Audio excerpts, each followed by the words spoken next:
Hello all. इस lecture में हम लोग पढ़ेंगे longitudinal waves in a rod. ठीक है, तो सपोज आपके पास क्या है, ये एक कोई सॉलिड मटेरियल है। यहाँ से जैसे ही वेव आएगी या इसको हम थोड़ा सा डिस्टर्ब करेंगे रॉड को, तो इसमें क्या होगा, इस तरीके से वेव जनरेट हो जाएगी, है ना। और कैसी वेव होगी, ये लॉन्गिट्यूडनल होगी। कहीं कहीं पे डेंसिटी ज़्यादा होगी जो एटम्स होंगे, और कहीं कहीं पे डेंसिटी इनकी कम हो जाएगी, फिर कहीं कहीं पे ज़्यादा, फिर कहीं कहीं पे कम। जहाँ पे ज़्यादा है वहाँ पे कम होगी थोड़े समय के बाद।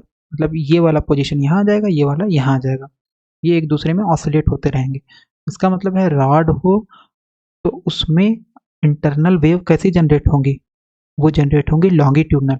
रॉड कभी ऐसे नहीं ऑसिलेट करेगा, इस तरीके से नहीं ऑसिलेट करेगा ना। रॉड में ऑसिलेशन अंदर होगा तो कैसे होगा, इस तरीके से, इस डायरेक्शन में होगा। वेव इधर से आई तो इस डायरेक्शन में रॉड में वेव जनरेट होगा, तो इसलिए रॉड में जो वेव होगी वो कैसी होगी, लॉन्गिट्यूडनल वेव्स। तो इस वेव की वेलोसिटी क्या होगी, तो हमने न्यूटन्स फार्मूला पढ़ा था कि सपोज आपके पास लॉन्गिट्यूडनल वेव है और वो किसी मीडियम में ट्रेवल कर रही है, मान लो ये गैसियस मीडियम है। तो इस गैसियस मीडियम में इसकी स्पीड हो जाएगी यहाँ पे v बराबर अंडर रूट के अपान रो, जहाँ पे के क्या है, गैस का बल्क मॉडुलस, रो क्या है, गैस की डेंसिटी। तो वहाँ पे स्पीड ऑफ साउंड कितना हो जाएगा, अंडर रूट के बाई रो।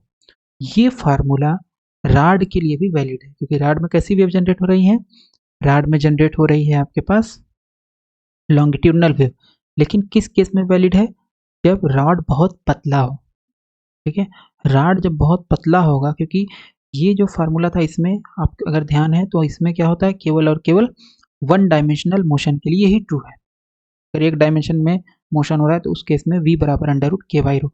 लेकिन अगर एक्सटेंडेड रॉड होगा तो वहाँ पे तो दूसरे डायरेक्शन में भी मोशन होगा। तो इसलिए अगर रॉड बहुत पतला है तो उस केस में ये जो फार्मूला है, यानी इसमें जो वेव्स बन रही हैं लॉन्गिट्यूडनल वेव्स, इनकी भी स्पीड के लिए जो फार्मूला हमारे पास होगा, इनकी जो स्पीड के लिए फार्मूला होगा v is equal to under root के by rho is valid.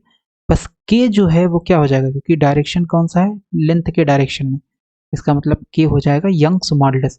So speed of longitudinal waves in a rod is equal to y by rho. क्या हो जाएगा, y बाई रो। किस केस में, अगर बहुत पतला यानी बहुत ही एक्सटेंडेड रॉड है, बहुत लंबा रॉड है, उसकी लेंथ जो है बहुत, उसकी जो डायमीटर है रॉड का वो बहुत कम है, तो उस केस में जो लॉन्गिट्यूडनल वेव्स की स्पीड आएगी रॉड में वो कितनी होगी, under root Y by rho. ठीक है, यहाँ पे देख लेते हैं इसको। न्यूटन्स फार्मूला में also extends for the velocity of longitudinal waves in a rod if rod diameter is very very less than the length of the rod. मतलब अगर बहुत पतला रॉड है और बहुत लंबा रॉड है तो उस केस में जो रॉड के अंदर लॉन्गिट्यूडनल वेव्स फ्लो करेंगी उनकी स्पीड कितनी होगी, अंडर रूट के बाई रो।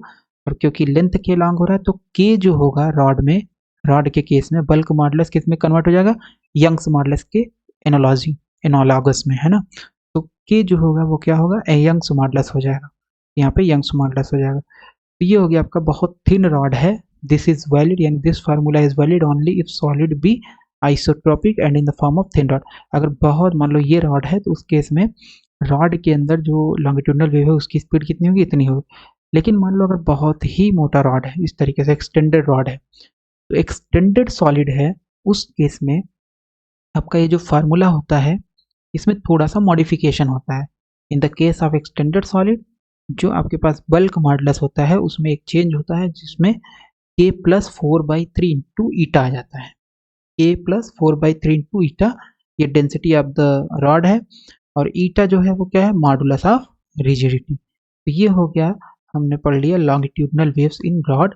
अगर एक्सटेंडेड है तो उसका ये फार्मूला होगा अंडर रूट के प्लस 4/3 ईटा अपान रो। और अगर बहुत थिन रॉड है, लेंथ बहुत ज़्यादा है, डायमीटर बहुत छोटा है, तो कितना होगा, under root Y by row.